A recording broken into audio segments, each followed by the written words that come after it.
It's a little bit, as each week is almost a little bit like a family reunion, as we get to see people we haven't seen in a while. And so, silver lining in some of those things that we've had to endure and deal with over the past several months, as we get to now reunite little bit by little each week as we get to see new faces. So thankful to those of you that are able to join us again tonight, and those of you that are on live stream as well. We look forward to seeing you when the time is right for you. We begin our study this quarter on the Sermon on the Mount. And our goal tonight is to look at the Sermon on the Mount, at least putting it into its context, the context of the Gospel of Matthew at large. You know, we could gain a lot of wisdom and knowledge and encouragement just by jumping straight into Matthew chapter 5, and there's nothing wrong with doing that. But I think that it's very, very helpful and ultimately paramount to our understanding of what Matthew is trying to accomplish and why he placed the sermon in Matthew where he did, and what he's trying to communicate. And we're going to go through that this evening. And I have an idea that we may not make it through all of our material tonight, and if not, we'll bleed over a little bit into next week. And next week will be outlining and looking at the big picture of the actual sermon itself. But the majority of our class tonight is going to be leading up to that sermon and what it is that we're learning along the way, what it is that Matthew's trying to communicate along the way before we actually even get to the Sermon on the Mount. And so, to begin our class this evening, I want us to consider the coming kingdom as it would have been seen, or as it would have been known throughout the time period of the Old Testament. And we're just going to look at and consider three different categories, if you will, of the coming kingdom that we see throughout the Old Testament. Beginning with the fact that the kingdom of David would be destroyed, and that this kingdom that is to come, that they were looking to prospectively, that was prophesied, would be one that would reign forever. And so in 2 Samuel chapter 7 and verse number 16, when your days are fulfilled and you rest with your fathers, I will set up your seed after you, who will come from your body, and I will establish his kingdom. Okay? So there's this kingdom that is coming from the seed of David, that is eventually going to come and be established. And this particular kingdom, he shall build a house for my name, and I will establish the throne of his kingdom forever. Okay? And so prospectively, there's this foreshadowing of what is going to take place, what is eventually going to be the kingdom of God. And that kingdom is going to have a king over it. And you understand and can guess that king eventually will be Jesus. I will be his father, and he shall be my son.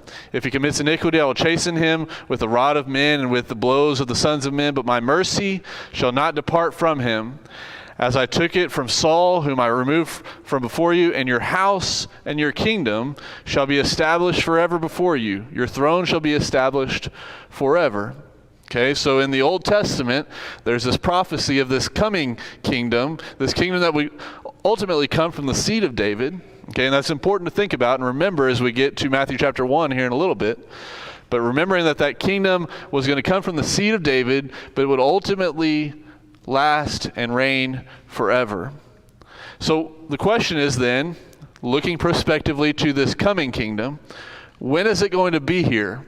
Right? If you're a Jew, putting yourself in the shoes of a Jew, or the sandals of a Jew, as sometimes it's said, right? You're wondering, okay, this kingdom is coming, as is prophesied in 2 Samuel. This kingdom is coming. Well, when is that going to be? And there's a variety of places that we could look, but we'll just consider Daniel chapter 2. And if you remember in that particular vision that Daniel interprets in Daniel chapter 2, in which there's the statue of various types of material, and the last type of material was symbolic of the Roman Empire. And Daniel goes on to say in verse 44, and in the days of these kings, talking about the Roman kings, the God of heaven will set up a kingdom, okay, which shall never be destroyed, and the kingdom shall not be left to other people. It shall break in pieces and consume all these kingdoms, and it shall stand forever. Another important thing to think about and remember is that Daniel is a Jew that is in captivity in Babylon at this time. And as you think about what's taking place, this ought to be encouraging for Daniel. This ought to be encouraging for those other Jews that are hearing these things, that ultimately that Nebuchadnezzar's kingdom would be destroyed, and ultimately the Medo-Persian Empire, and then the Greek Empire, and then ultimately the Roman Empire would be here, and it would be oppressive, but even that would be destroyed. And in that time, this kingdom that will never be destroyed, the kingdom of God, the kingdom of heaven, will be here and it will last forever. Okay? So that's when it's prophesied and foretold to come in the times of the Roman kings. And so, as we know, at the time of the first century, in which we have our New Testament's history for us, in which the Roman Empire was in rule, and was actually in rule in the Israel territory of Israel. And so you have the Roman kingdom that is established in that time period, is reigning over Israel, at least it has control over Israel. That's when we need to be looking for when this kingdom is to be coming. And that this particular kingdom, the coming kingdom, is seen in the Old Testament. Not only was it going to be of the kingdom of David, though the kingdom of David would be destroyed, ultimately the kingdom would live forever out of his seed, that this would come during the time of the Roman kings, and that this particular kingdom would have a king that was different than any other king that had come before it. Different than Saul, and different than David, different than Solomon, and all the other kings of history that had lived before. This king was going to be different in that the king was both human and divine.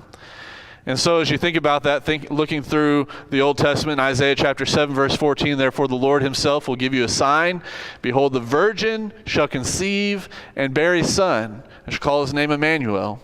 We'll talk about Emmanuel a little bit more in a little bit. But thinking about the fact that he is conceived and born, he's born of a virgin, someone that is a human being, someone that is of flesh. Okay? Moving forward, as you think about Isaiah chapter 53, verses 2 through 5, this particular king that is to be coming was somebody that had a physical body, a physical appearance, a particular physical appearance that was not looked at desirably. For he shall grow up before him as a tender plant and as a root out of dry ground. He has no form or comeliness. And when we see him, there is no beauty that we should desire him. He is despised and rejected by men, a man of sorrows and acquainted with grief. And we hid, as it were, our faces from him. He was despised, and we did not esteem him. Surely he has borne our griefs and carried our sorrows, yet we esteemed him stricken, smitten by God, and afflicted. A human being, a human body, right? This king that's coming was someone that had no beauty that we should desire him, and he was someone that could be afflicted, someone that could endure pain and hardship and turmoil.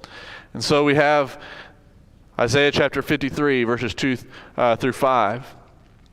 And then in Daniel chapter 7, verse 13, I was watching in the night visions, and behold, one like the Son of Man. The Son of Man coming with the clouds of heaven. That's a reference that is often used a variety of places in the New Testament. We'll talk about it a little bit more in a little while. He came to the Ancient of Days, and they brought him near before him. But not only is this individual, this coming king, human, but he's also divine. For unto us a child is born, unto us a son is given. That should sound familiar to you. And the government will be upon his shoulder, and his name will be called Wonderful Counselor, Mighty God. Or something different about this coming king, this individual that's coming to reign over this kingdom. He's not only of fleshly descent, but he is deity. He is God. That's something different and distinct about this kingdom that we're looking forward to prospectively if we're an Old Testament Jew. We ought to be looking at this coming king as, wow, he is the Redeemer. He is the one that's going to deliver us because he is beyond all other kings that have ever lived. Therefore the Lord himself will give you a sign. Behold, the virgin shall conceive and bear a son, and shall call his name Emmanuel. We'll talk about what that means more in a little bit. God with us. But you, Bethlehem, from Micah chapter 5, verse 2, though you are little among the thousands of Judah, yet out of you shall come forth to me the one to be ruler in Israel, whose going forth are from of old, from everlasting. Okay, so this ruler in Israel that is to be coming is one that has gone forth from everlasting, always. He's having always been in existence. And finally, from Micah chapter 5, verse 2, the Lord has taken away your judgments. He has cast out your enemy, the king of Israel. The Lord is in your midst. You shall see disaster no more. Okay?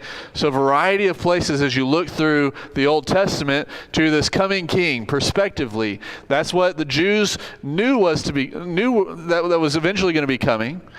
But it was somewhat cloudy. They didn't know exactly what that looked like. In fact, in 1 Peter chapter 1, verses 10 through 11, Peter talks about the fact that we have the opportunity, the ability to have faith that is even better ultimately than those of the old covenant, because they knew of this prospective coming king, but they didn't really know completely in totality about him and who he was and what he was all about. But you and I have the luxury of knowing what the kingdom is all about. And we'll talk more about that this quarter. And so we come to now, right, we've looked prospectively through the Old Testament of what the Jews would have been seeing as this coming king. And now we come to the book of Matthew. And so open up your Bibles there to Matthew chapter 1. We'll get to chapter 1 here in just a minute.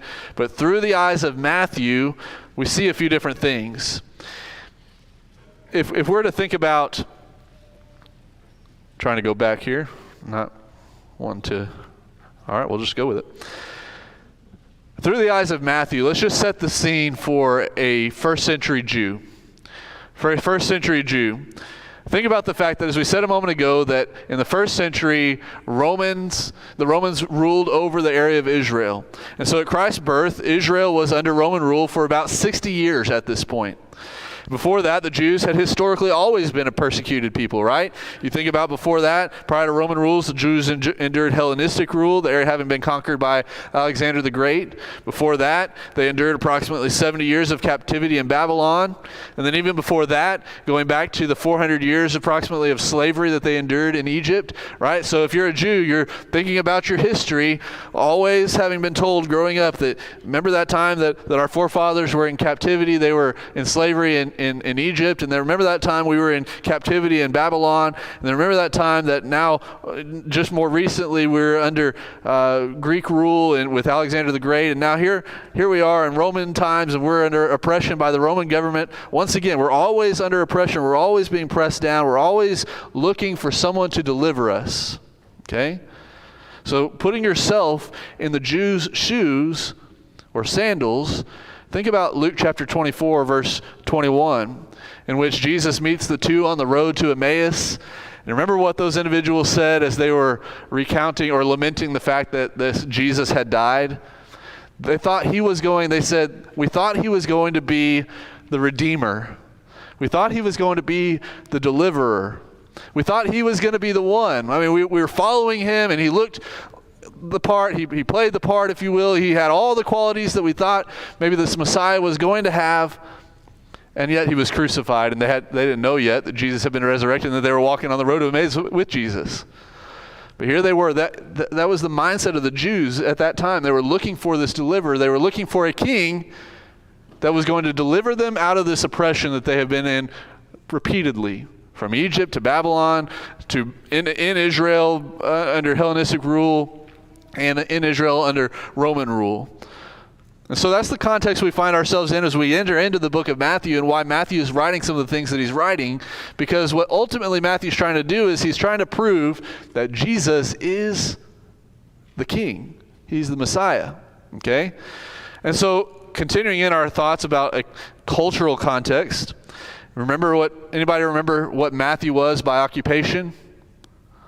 A tax collector, okay? So you think about taxation was something that was one of the highest forms of oppression for the Jews in the first century. And here's Matthew as a hired out Jew hired by the Romans to collect the taxes and to turn those over to the Romans. Well, naturally, oftentimes those tax collectors were looked at as traitors, and some of them would take some off the top and keep more for themselves than they deserved, and take more from people than they owed. Okay? And so here's Matthew, as also known as Levi, the author of our book, a tax collector. And because of that disdain for tax collectors, historians believe that they were often ostracized from synagogues. They weren't allowed to be around these religious times and opportunities to learn and to worship because of the fact that they had become traitors in their occupation as a tax collector. And so in turn, it's interesting when you look at Matthew chapter 9, verse 10, that once Matthew was called to Jesus, many other tax collectors and sinners were intrigued by the fact that Matthew had been called. Were intrigued by the fact that this tax collector had been encouraged to follow Jesus.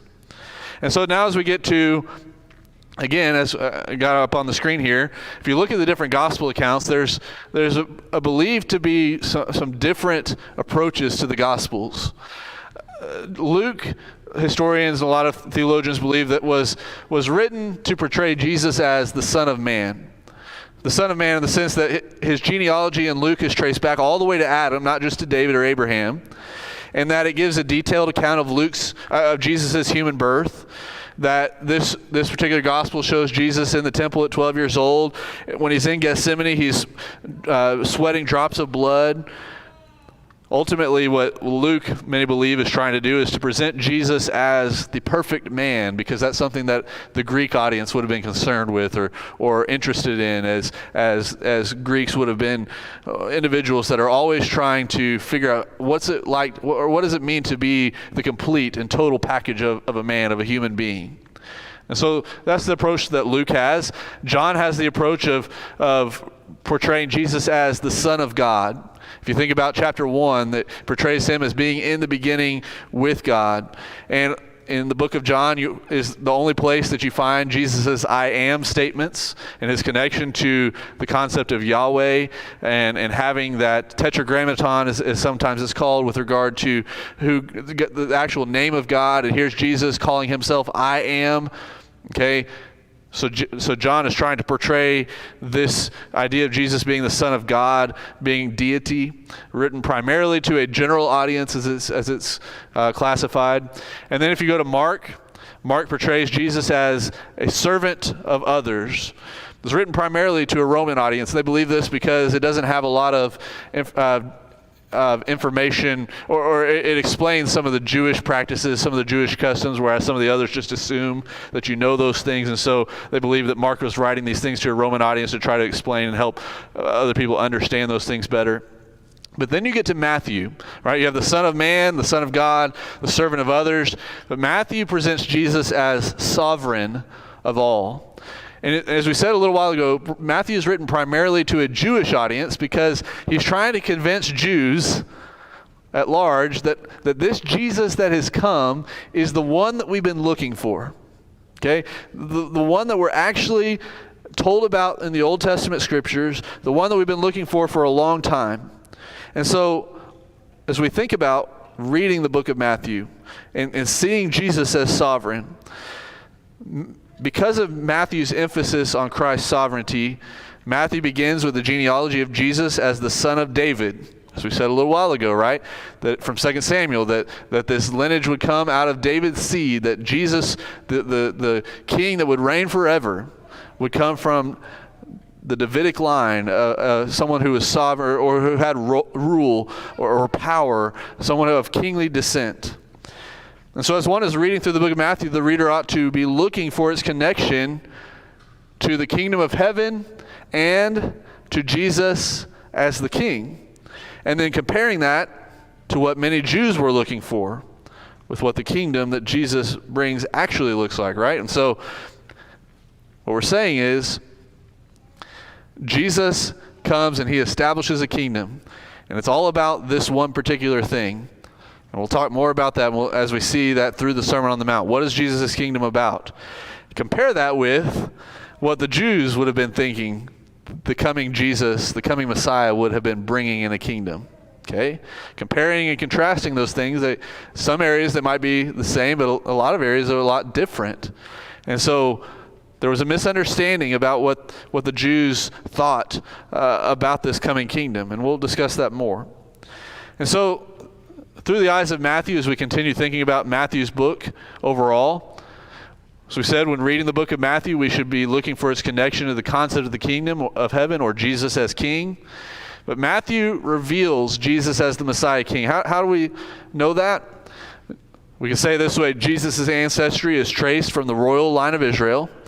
His birth is dreaded by a jealous earthly king. The Magi bring the infant Jesus royal gifts from the east. John the Baptist heralds the king and proclaims that the kingdom of heaven is at hand. Christ is tempted with the kingdoms of the world by Satan. The Sermon on the Mount is what some might coin the King's Manifesto. His miracles are presented as his royal credentials. His parables reveal the mysteries of the kingdom. Jesus makes a royal entry into Jerusalem in chapter 21. He faces the cross as one who is not concerned with an earthly reign, but a spiritual one. In chapter 26, verse 51, think about the fact that Jesus is standing in the garden about to be arrested, and Peter goes and cuts off the high priest Malchus' ear. But that's not what Jesus' kingdom is about. It's not about an earthly reign. It's about one that is a spiritual concept. And then his last recorded words in the book of Matthew are, "All authority has been given to me in heaven and on earth." And so here's Jesus through the book of Matthew, through the eyes of Matthew, trying to prove to the Jew that Jesus is this Messiah that you were looking for. But he also spends a lot of time in the book of Matthew on the people's response to Jesus. The fact that he had many vile attacks against his character. The fact that Jesus, before he was even born, think about it, before Jesus was even born, he was in danger of being rejected by Joseph because he wasn't somebody, because Joseph wasn't his actual earthly father in the physical sense, right? He served as his earthly father in his household. But think about Joseph learning about Mary being with child, and he could have been rejected by Joseph. It wasn't the case ultimately, thankfully. But he was in danger of facing being rejected by Joseph. Shortly after his birth, his family had to flee to Egypt because his life was in danger. His herald, John the Baptist, was arrested. He was ultimately beheaded. Jesus had no place to lay his head. He had no friends or loved ones at the foot of the cross, only mockers and scorners, and the women are pictured at a distance, right? Jesus cries on the cross, "Eli, Eli, lama sabachthani," which is to say, my God, why have you forsaken me?" Here's Jesus over and over and over again rejected or portrayed that way. Only a Gentile centurion, one man said, speaks out as he said, "Truly this was the Son of God." And even after his death, the Jews continued to reject him. They paid off authorities, right, to say that his body was stolen by his disciples. And so it's interesting to think about the fact that Matthew spends time revealing Jesus as the Messiah King, but he also spends time revealing the fact that this Messiah King was rejected, and he spent a lot of time looking like a king that was different than what the Jews would have anticipated. Remember? Didn't have a place to lay his head. His friends desert him. One of his closest friends denies him 3 times. He's somebody that his herald was arrested. You think a king would be able to protect those people that are going out before him. But John the Baptist was arrested and ultimately beheaded. So this Jesus, he's definitely the Messiah King, but Jews, listen, he's different. This king is different than what you would have expected, than maybe what you were looking for. Because you're looking for this earthly deliverer to deliver you from Roman oppression. That's not what Jesus is all about ultimately. It's about something more. And then Matthew also spends a little bit of time dealing with the fact that Jesus, this Messiah King, will return. That he will return. In Matthew chapter 24, verse 30, he will come again to judge the earth. And in chapter 25, verse 31 through 33, he comes again with glory. And so this picture of Jesus returning again, not to reign on earth in a literal sense, in that Jesus was coming to establish a kingdom, that he would reign here, but rather that he was coming to call back those that are part of the kingdom to go to heaven with him. And so we come to Matthew chapter 1. Matthew chapter 1, we could say, is Matthew trying to prove Jesus' kingship through Jesus' royal lineage. Matthew, in chapter number 1, isn't just giving us a list of names just for the sake of giving us a list of names. right? Have you ever just skimmed through the genealogy before, or just gone right through it and not really paid much attention to it? But if you think about it, there's a lot to be learned and a lot to be grasped through the genealogy of Jesus in Matthew chapter 1. It's to show again that Jesus' royal line was from David. Again, Nathan promised that through David a great king would reign and establish an eternal kingdom, as we read in 2 Samuel chapter 7. And the Jews, think about why, again, Matthew's writing to a Jewish audience. The Jews were highly concerned with pedigree. They were concerned about your lineage because of it would show your right to land ownership, or whether or not you were of the priestly tribe of Levi. Even the Apostle Paul was concerned about his lineage as a Jew before he became a Christian. And so it's an interesting side note is this. The destruction of the temple in AD 70, one man said, also resulted in the destruction of genealogies for many Jews. And so in essence, for Jews that are still looking for the Messiah today, their efforts are in vain because they'd never be able to establish their lineage to David, right? And so in AD 70, all that was destroyed, and so Jesus stands as the only one who can prove his lineage as from the Davidic line, from the royal line of David. But not only does this particular genealogy prove Jesus' kingship because he comes from the son of David, the son of Abraham, as one who was the son of promise, but it also shows Jesus as a gracious king. It shows Jesus as a gracious king. Matthew reveals Jesus as a gracious king because as you look into his lineage, you see some very interesting characters. Most kings would be ashamed of some of the ancestors that might be in their heritage because of maybe something they had done or some failings that they had. But the God of heaven, ultimately Jesus, the king of this kingdom that is to come, or that eventually did come, was someone who revealed a very interesting lineage. Think about the fact that his mother, Mary, was just an ordinary woman. That she was someone that was a commoner. There's not much really known about her that would make her great. So you would think, a Jew might think, well, Jesus is going to come from maybe one of the Pharisees or one of the scribes, somebody that's great in the religious elite. But instead he comes from this common woman, Mary. But not only that, in Jesus' lineage we find Nimrod, who was the great-grandson of Noah, who was a founder of the city of Babel, which is where the Tower of Babel took place. Also within Jesus' lineage, you see David, who was a man after God's own heart, certainly, but he was also a sinner, someone who sinned with Bathsheba. We find Abraham, who was a liar with his dealings about Sarah to the foreign kings. We find Solomon, who is ultimately the wisest, foolish king that ever lived. We find 4 outcast women of reputation. Tamar, a deceptive Gentile harlot. Rahab, a professional Gentile harlot. Ruth, a Gentile widow. A Moabite, someone who was a product of incestuous relations of Lot with his 2 unmarried daughters. That's who the Moabites were. And so Ruth was a descendant of those individuals, and yet she's still found in Jesus' lineage. Bathsheba, an adulteress and an accessory to the murder of her husband. All these individuals found in the lineage of Jesus. And this king is gracious because he allows those individuals to be part of that. Christ's genealogies, as we said a moment ago, there's a lot to be learned and grasped from these things. It verifies his humanity because it shows us where he came from.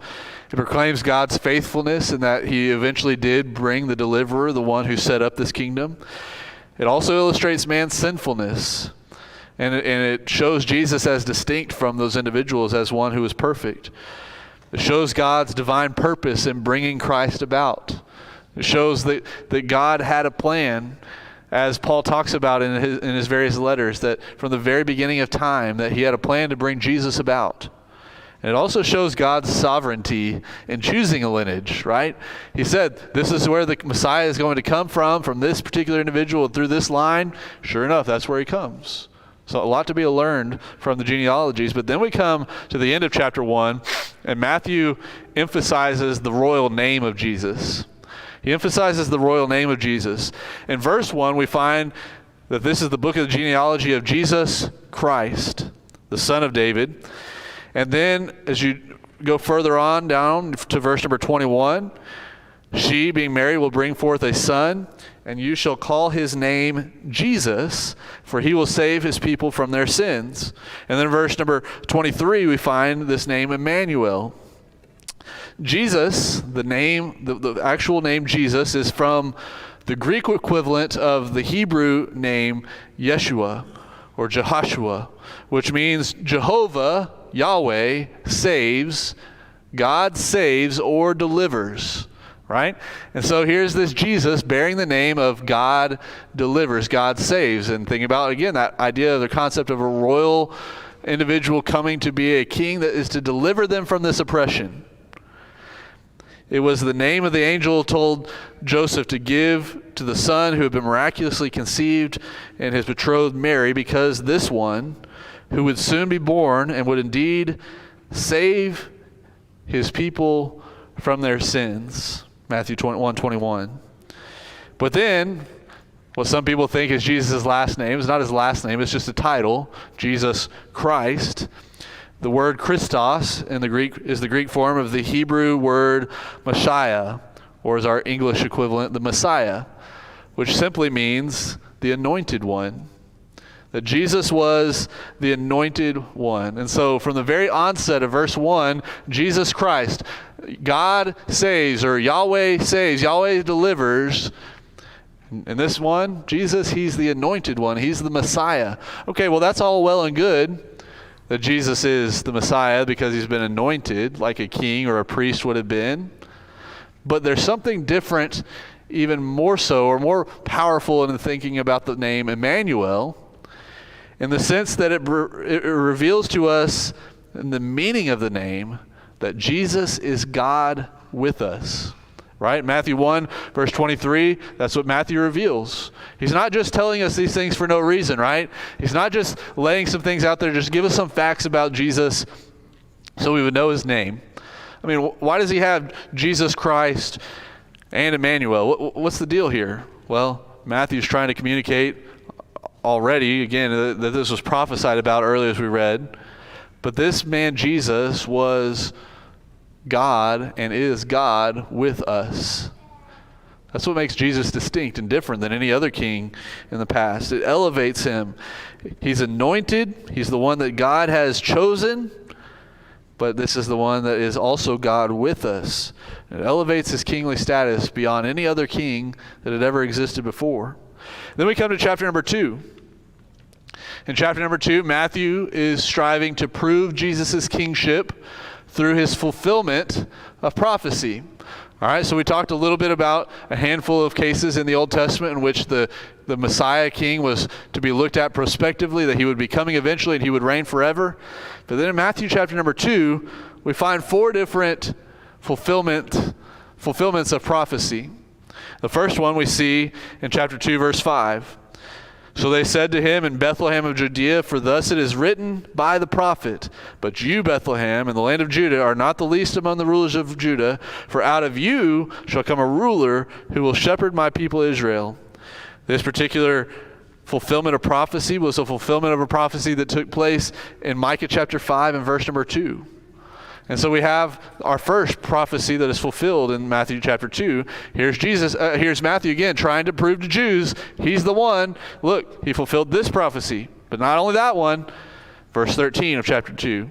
Now when they departed, behold, an angel of the Lord appeared to Joseph in a dream, saying, arise, take the young child and his mother, flee to Egypt, and stay there until I bring you word, for Herod will seek the young child to destroy him. And when he arose, he took the young child and his mother by night and departed for Egypt, and was there until the death of Herod, that, notice, it might be fulfilled, which was spoken by the Lord through the prophet, saying, out of Egypt I called my son. So this prophecy is found in Hosea chapter 11, verse 1. When Israel was a child, I loved him, and out of Egypt I called my son. So here's Matthew again. Look, not only was he born in Bethlehem, but he also comes out of Egypt because he'd been there as a refugee for a little while. But not only that, in case you don't believe me yet, Matthew's saying, here's a third prophecy. Verses 17 through 18. Then was fulfilled what was spoken by Jeremiah the prophet, saying, a voice was heard in Ramah, lamentation, weeping, and great mourning, Rachel weeping for her children, refusing to be comforted because they are no more. This is a fulfillment of the prophecy of Jeremiah chapter 31, verse 15, in which there's the prophecy of the attempted murder of Christ ultimately, because this is what's taking place, that Herod was trying to kill all of the male children in Bethlehem, who were in Bethlehem and in all of its districts, verse number 16. So this was a fulfillment of that prophecy. So 1 prophecy fulfilled, 2 prophecies fulfilled, 3 prophecies fulfilled, and then we come to the 4th one at the end of the book, or the end of the chapter number 2, in which Jesus is said to be of the hometown of Nazareth. Notice at the end of chapter 2, but when he heard that Archelaus was reigning over Judea instead of his father Herod, he was afraid to go there, and being warned by God in a dream, he turned aside into the region of Galilee, and he came and dwelt in a city called Nazareth, that it might be fulfilled, which was spoken by the prophets, he shall be called a Nazarene. All right, so we have Micah 5:2, we have Hosea 11:1, we have Jeremiah 31:15 being fulfilled. What's number 4? Some critics look at the Bible and say, well, look, this particular prophecy says that he was going to be a Nazarene. Matthew says that it was a prophecy about the fact that Jesus was a Nazarene, but you don't find any written prophecies in the Old Testament that refer to this. So, we've caught you. There's a contradiction here. An easy way to think about it, though, is that just because it wasn't written down didn't mean that the prophets didn't actually just speak it orally. Okay? And so it was something that would have been known of the Jews, traditionally speaking, that their prophets would have said that this coming Messiah would have been a Nazarene, someone that was from Nazareth. And so there's 4 fulfillments of prophecy in Matthew chapter number 2 that Matthew's trying to prove again. This Jesus, he's the king. He's the one that we've been looking for. And he portrays through chapter 2 portrays Jesus as one that is worthy of receiving royal gifts. You remember, right? The world knows these gifts, gold, frankincense, and myrrh, as they think about the nativity scene towards the end of the year. Think about what those particular gifts could symbolize. Some authors have said that gold is the most precious of metals. It's the universal symbol of material value and wealth. Because of that, it's only something that belongs to royalty, if you will. And so here's these gifts coming to Jesus as gold. Gold being something for royalty. Frankincense was something that was costly. It was a beautiful smelling incense that was reserved only for the most special of occasions. So here's Jesus receiving gold and frankincense. And that frankincense was something that was often used in temple offerings. It was something that was reserved for many in their usage in offerings to God. And it was something that belonged to God, if you will. And so here's Jesus as a king. Here's Jesus as somebody who is presented as God because of his receiving of this myrrh that was something that was reserved only for God. But then also we have myrrh, something that would be considered a less valuable perfume, something that was oftentimes mixed with other items to make anesthetics or to make things that were helpful for preparing bodies for burial. And so some believe that this is to emphasize Jesus' humanity. We don't know for sure why these particular gifts were exactly used or brought to Jesus, but you think about these gifts, they were something that were valuable. They were important. Gold was something that symbolized royalty and wealth and somebody that was well-to-do. And here's Jesus receiving that. And so Matthew's saying, look, Jesus is fulfilling these 4 prophecies. Jesus received these gifts at his birth. He was pointed to. These people came to him. The shepherds and the magi end up coming to him, right? All of these particular things Matthew's pointing to. We have 5 minutes left, so I know we're not going to get through the rest of this, but let's continue moving forward to chapter 3. In chapter number 3, leading up to the Sermon on the Mount, Matthew proves Jesus' kingship and that he's approved by the Father. Remember Matthew chapter 3, in which Jesus comes to John and he asks him to baptize him.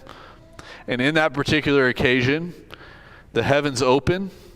Some have wondered if the temple veil being torn in two represented being perfect access to God now available through Jesus Christ. But now here's the heavens tearing open before Jesus, in the sense that it may kind of similarly symbolize this perfect access or relationship between God and Jesus. So the heavens open, the Holy Spirit descends upon Jesus as a dove. Fulfillment of the prophecy of Isaiah 61 verse 1, that the Spirit of the Lord is upon me. Jesus later on says, look, this reading that we're reading today from Isaiah, that's me. Jesus later on says that in Luke chapter 4. As you think about that, the Holy Spirit descends upon him and anoints him. He says, this is the one. He's the one that we've chosen, that God ultimately has chosen. And then a voice says, this is my beloved Son, in whom I am well pleased. So all of the sacrifices that had been offered up to this point through the old law, through the old covenant, none of them were perfect. None of them were exactly sufficient. But here's Jesus as the perfect one who has come to the world, has come to the earth to serve as the perfect sacrifice. And God's looking down from heaven and says, this is my beloved Son, in whom I am well pleased. But also in chapter 3, not only do we have Matthew proving Jesus' kingship and that he's approved by the Father, but also that Matthew introduces the king's herald, John the Baptist, right? Every king has someone that goes before him and says, the king is coming. Well, the king's herald for Christ was John the Baptist, in a sense, if you will. So Matthew is revealing John the Baptist as the herald, and the herald is saying this: the kingdom is very near, the kingdom that we've been looking for. Everybody listen, here he comes. Finally, he's here. Everybody listen, repent, for the kingdom of heaven is at hand. It's right around the corner. That's what John the Baptist is saying. He also says, this kingdom is what we've been waiting for. Verse 3, this is he who was spoken of by the prophet Isaiah. It's near, it's at hand, it's coming. This is the one we've been looking for. He was spoken of by the prophet Isaiah. This kingdom's king is supreme above all other kings, because notice what John says in verse 11 of Matthew chapter 3. He who is coming after me is mightier than I. And he says, whose sandals I am not worthy to carry. John the Baptist, as the king's herald, is going forth and saying, look, the kingdom of heaven is coming. This is who Isaiah was prophesying about. He's perfect. He's the one we've been waiting for so long. I'm not even worthy to carry his sandals. And this particular kingdom, you know, we've endured a lot of kingdoms that have been corrupt. We've endured a lot of oppression. We've endured a lot of people that have put themselves over us. But this king, he's coming with his winnowing fan in verse 12 in his hand. And he's going to thoroughly clean out the threshing floor and gather his wheat into the barn, but he will burn up the chaff with unquenchable fire. He's saying, look, this king's kingdom is coming, and it's going to be pure. It's going to be righteous. It's not going to be like the other kingdoms we've had to deal with before. So here's the herald going forth saying, listen, here comes Jesus. Start paying attention. It's Matthew chapter 3. And then Matthew chapter 4. Matthew proves Jesus' kingship through his prevailing over Satan. Think about the fact that Jesus is tempted by Satan in the wilderness, and yet Jesus is able to overcome. Jesus is not tempted, and he, using the scriptures, refutes and rebuts him more than once. Matthew also introduces some of the king's court. 4 fishermen, 4 lowly fishermen. Remember, this kingdom is different. Jesus isn't coming to get the religious elite and those that are powerful. He's coming to take some fishermen that are struggling and people that are on their last leg, if you will, just trying to muster up some food and to gather some fish to sell so that they can make a living. That's the king's court. Then Matthew hints at the king's manifesto and power at the end of chapter 4. He says that this Jesus went preaching the gospel of the kingdom, verse 23, and healing all kinds of sickness and all kinds of diseases. And so Matthew hints at the king's manifesto. And that's what we'll get into as we start next week. That Matthew's trying to prove that Jesus is the king through chapters 1 through 4. And then we get to chapter 5, the Sermon on the Mount, which will be the rest of our quarter. Listen to him. Jesus is going to tell us what that kingdom is all about. Thanks for your attention tonight. If you'll bear with us for just a moment, we'll have our young people come in from their Bible class and we'll have our devotional period together.